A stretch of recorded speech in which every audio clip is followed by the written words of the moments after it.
જય શ્રી કૃષ્ણ. આ રીતેનો વીક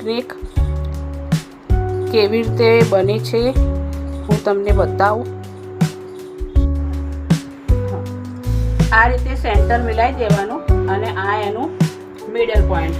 આ મિડલ પોઈન્ટમાં આ રીતે ઘીસી મારી દેશો એટલે કટ આવી જશે. અને અહીંયા 3.5 અને અહીંયા પણ 3.5. આપણી લંબાઈ રહેશે 6.5.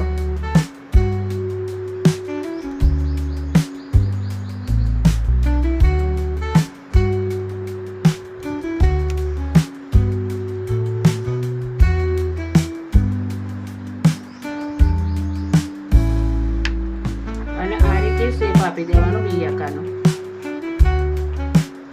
મારી જોડે ફર્મો પણ છે. આ જો ફર્મો અમારા કારખાનામાંથી મળી રહે એટલે આ ફર્મો મેં મૂક્યો. જો આ રીતે ચોકથી નિશાન દોરી દીધું.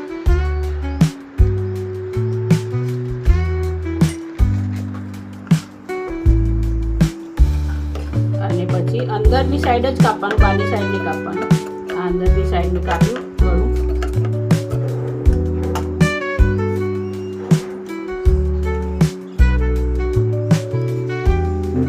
અને આ રીતે ઉરે પટ્ટી લેવાની, એને ડબલ ફોલ્ડ કરી દેવાની.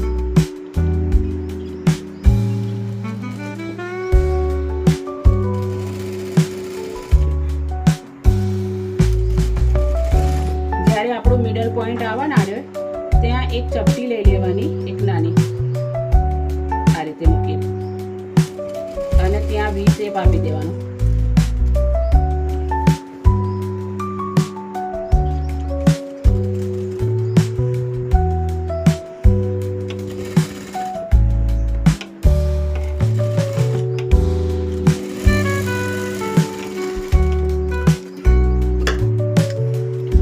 જે આપણો વી શેપ આવે છે ને ત્યાં આ રીતે કટ મારી દેવાનું.